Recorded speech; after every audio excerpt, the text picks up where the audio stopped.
Spring के सिरे पर जुड़ा द्रव्यमान पिंड, मास अटैच्ड टू अ स्प्रिंग। इसमें फर्स्ट केस हम लेते हैं क्षैतिज स्प्रिंग से जुड़ा द्रव्यमान का दोलन। मान लीजिए कि एक घर्षण सहित रहित सतह पर भारहीन स्प्रिंग के एक सिरे को दृढ़ आधार से कसकर दूसरे सिरे पर m द्रव्यमान का एक पिंड जोड़ दिया जाता है। अब यदि स्प्रिंग को थोड़ा सा खींचकर छोड़ दिया जाए तो पिंड m अपनी माध्य स्थिति के इधर उधर दोलन करने लगता है। स्प्रिंग के लिए हुक का नियम प्रभावशाली होता है। इसके अनुसार स्प्रिंग में उत्पन्न प्रत्यानयन बल विस्थापन के अनुक्रमानुपाती होता है। यदि किसी क्षण t पर पिंड का विस्थापन x हो तो स्प्रिंग द्वारा m पर आरोपित प्रत्यानयन बल हुक के नियमानुसार F -k। यहाँ k स्प्रिंग नियतांक है। ऋण चिन्ह यह प्रकट करता है कि स्प्रिंग में प्रत्यानयन बल विस्थापन के विपरीत दिशा में उत्पन्न होता है। यदि इस बल के कारण पिंड में उत्पन्न त्वरण d2x/dt2 हो तो द्रव्यमान m के गति का समीकरण होगा m d2x/dt2 = -kx, या हम इसको लिख सकते हैं d2x/dt2 k/m x = 0। यह एक सरल आवर्ती दोलक के अवकल समीकरण के समतुल्य है। इसके हिसाब से दोलक का आवर्तकाल t = 2π√m। सेकंड केस है ऊर्ध्वाधर स्प्रिंग से लटके द्रव्यमान का दोलन।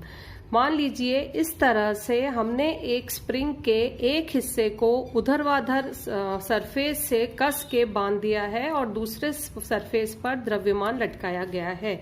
माना कि L लंबाई के भारहीन स्प्रिंग के एक सिरे को दृढ़ आधार से कसकर दूसरे सिरे पर m द्रव्यमान का एक पिंड लटकाया जाता है तो पिंड के भार से खिंचाव उत्पन्न होता है।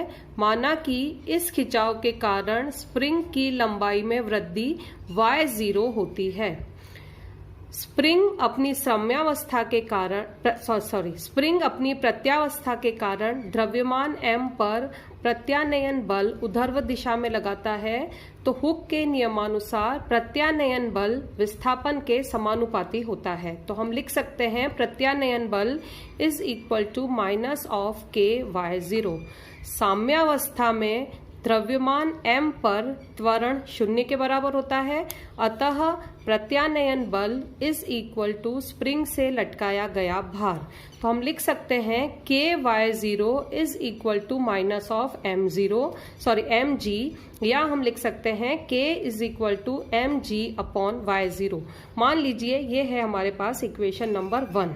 अब यदि संतुलन की स्थिति से द्रव्यमान m को y दूरी तक खींचकर छोड़ दिया जाए तो द्रव्यमान m दोलन करना प्रारंभ कर लेता है। इस स्थिति में प्रत्यानयन बल के लिए हम लिख सकते हैं F - ky+y0। पिंड m पर नीचे की ओर लगने वाला परिणामी बल इस स्थिति में होगा F' -mg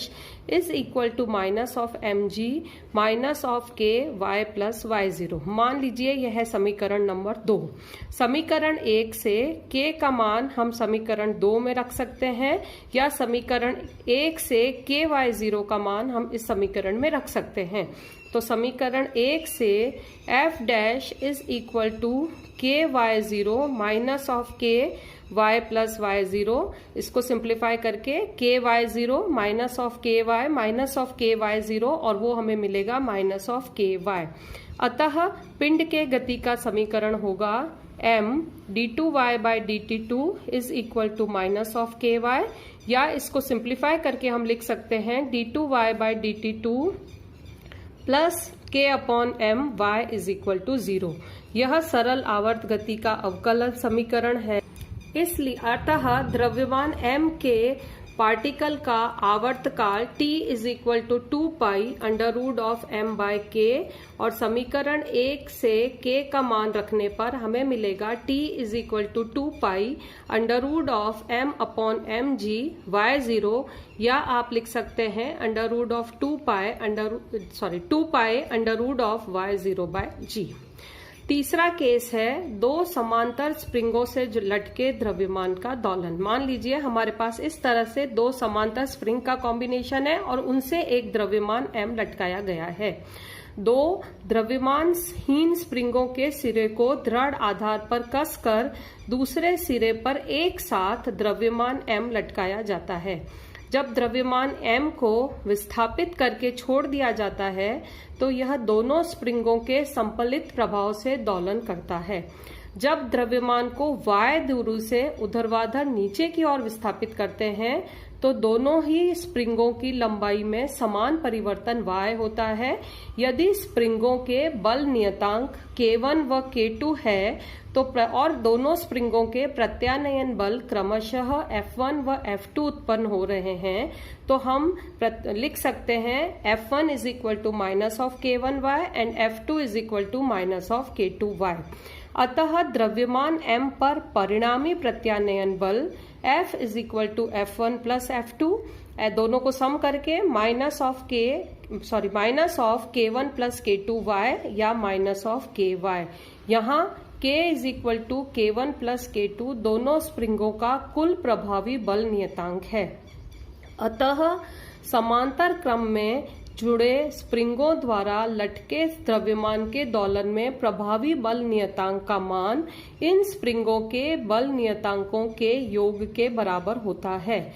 और द्रव्यमान पिंड का आवर्तकाल, चूंकि हम द्रव्यमान पिंड के आवर्तकाल को लिखते हैं t is equal to 2π√m/k से, तो ये हमारे पास आएगा 2π√m divided by K1 plus K2।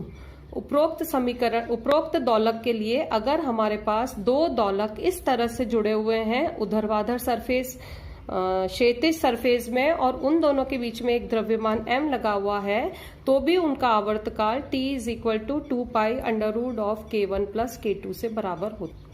चौथा केस है श्रेणी क्रम में जुड़े दो स्प्रिंगों से लटके द्रव्यमान का दोलक। मान लीजिए दो स्प्रिंग पहले आपस में जुड़े हुए हैं और उनके से एक द्रव्यमान m जुड़ा गया है, जैसे कि हमने चित्र में बताया। यहाँ पर m द्रव्यमान को y दूरी से विस्थापित करने पर दोनों स्प्रिंगों में समान प्रत्यानयन बल उत्पन्न होते हैं, परंतु विस्थापन दोनों स्प्रिंगों के भिन्न भिन्न होते हैं। तो माना कि दोनों स्प्रिंगों में विस्थापन क्रमशः y1 व y2 है, तो कुल विस्थापन y is equal to y1 plus y2। मान लीजिए यह है समीकरण 1। दोनों स्प्रिंगों में से प्रथम दोनों स्प्रिंगों के लिए पहले के लिए हम लिख सकते हैं F is equal to minus of K1 y1। मान लीजिए कि पहले स्प्रिंग का स्प्रिंग कांस्टेंट K1 और विस्थापन y1 है। इसी तरह से दूसरे स्प्रिंग के लिए F is equal to minus of K2 y2। मान लीजिए उसका स्प्रिंग कांस्टेंट K2 और विस्थापन y2 है। यदि प्रभावी बल नियतांक K है तो हम लिख सकते हैं F is equal to minus of KY, या F is equal to minus F upon K is equal to minus of F upon K1 minus of F upon K2। तो 1 upon K is equal to 1 upon K1 plus 1 upon K2। इसको simplify करके हम लिख सकते हैं K is equal to K1 plus K2 divided by K1 K2। अतः श्रेणी क्रम में जुड़े स्प्रिंगों के बल नियतांकों के व्युत्क्रमों का योग प्रभावी बल नियतांक के व्युत्क्रम के बराबर होता है। अब यदि स्प्रिंग के बराबर लंबाई के n टुकड़े कर दिए जाए तो प्रत्येक टुकड़े का स्प्रिंग नियतांक संपूर्ण स्प्रिंग के नियतांक का n गुना होता है। चूंकि पूरी स्प्रिंग n टुकड़ों में जुड़ी मानी जाती है तो 1 अपॉन